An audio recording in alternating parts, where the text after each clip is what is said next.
I think we can all agree that Super Mario is the biggest, most known franchise and mascot ever, yet it's taken Nintendo over 40 years to deliver to the big screen in a dignified way. So let's not wait any longer. Let's go.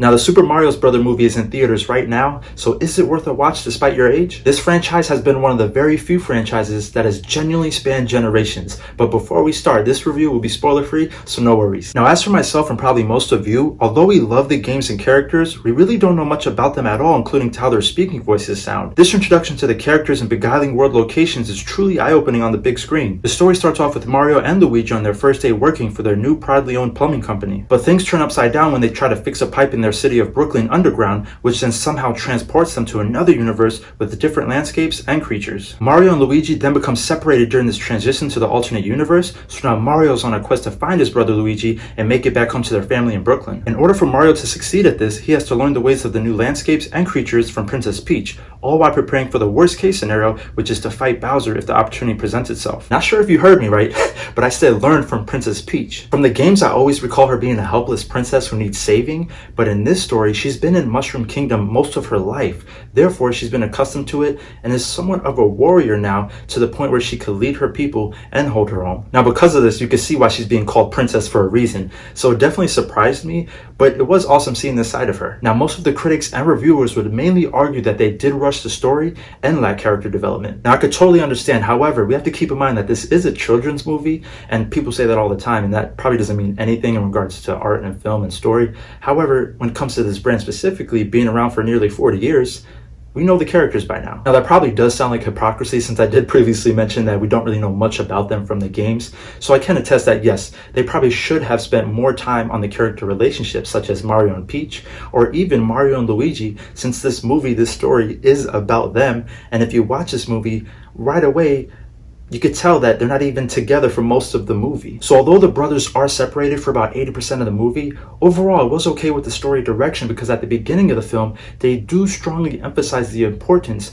of loyalty, brotherhood, and the Italian family values. You might watch the scenes with them eating as a family for breakfast and dinner, or even breaking balls with one another. However, it is more than that. Trust me, because I grew up with these people, okay? See, breaking balls is an Italian-American expression, right? It means I'm messing with you, I'm joking around. And see, people have yet to break my balls in these comments down below. So I don't know if that's good or bad in regards to progress or success for the channel. But don't break my balls just yet, all right? Let's get to 1,000 subs until I can make some pennies off this thing, and then we could talk, okay? There you go. But since I mentioned Italian Americans, let's talk about what I was mostly concerned about prior to watching this movie. Now, I was not the biggest fan of the casting choice specifically for Chris Pratt. I love the entire cast, especially Jack Black for Bowser, Keegan-Michael Key as Toad, and Seth Rogen as Donkey Kong, who all done an absolute wonderful job, to the extent that I can't even imagine anyone else playing these roles. However, I did think that Chris Pratt was more of a brand name recognition for the movie to sell it, and I am still trying to figure out if he's a good voice actor in general. But by the end of the movie, I wouldn't say he won me over, but I would say I'm okay with him playing as Mario. They addressed the Italian American difference at the very beginning of the movie,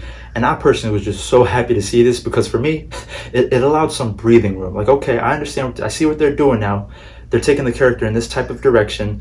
I think I'm okay with it. I'm on board. Let's go. Let's go. Sorry, not sorry. I'm not doing the Mario voice, because I have neighbors and very thin walls. So I'm just trying to get by nowadays, if you know what I'm saying. Yes, I know what you were saying. But story-wise, that's the thing that really stood out to me, because I thought, based from the games, that it was more so about Mario and Peach. However, in this story, in this movie, what they've shown is more so about the brothers, Mario and Luigi, such as how much Luigi means to Mario and the significance of him finding him. Because I really thought Mario was going to switch up in this movie and make it all about him and Peach and Bowser. But he's like, nah, I don't know you people. I don't really care so much about you.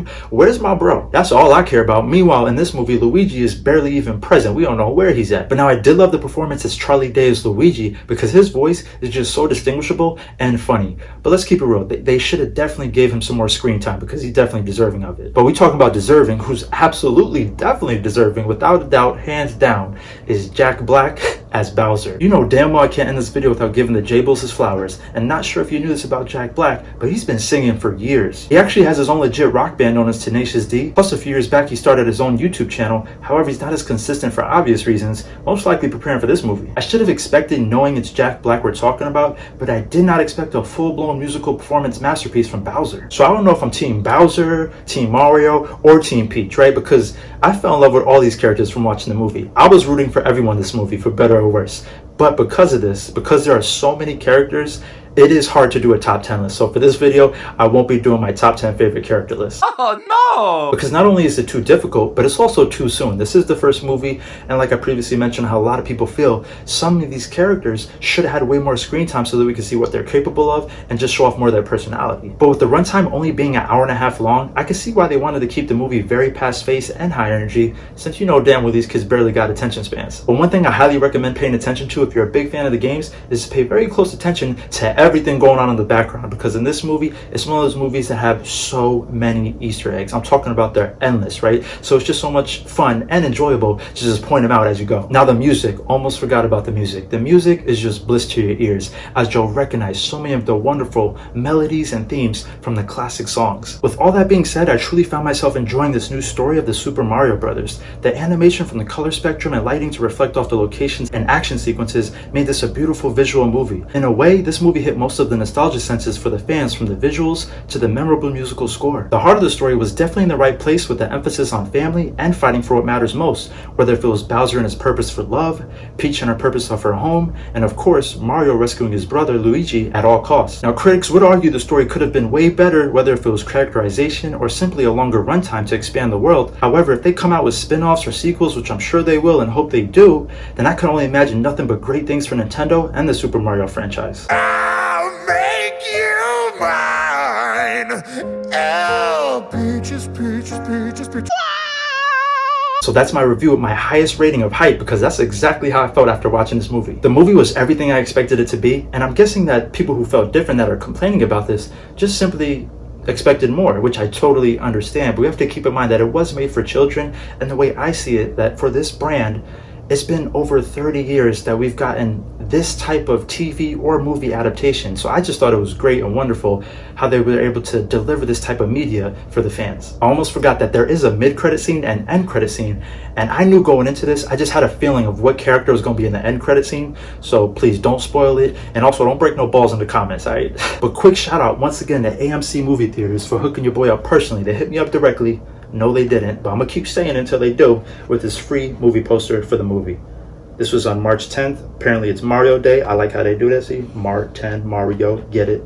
So you got Mario on this side, but then it's a double poster, because bam, there's his brother. We found him because, you know, he can't be found in the movie, but here he is right here. Hopefully he gets the love he deserves in spin-offs like Luigi's Mansion. If you know, you know.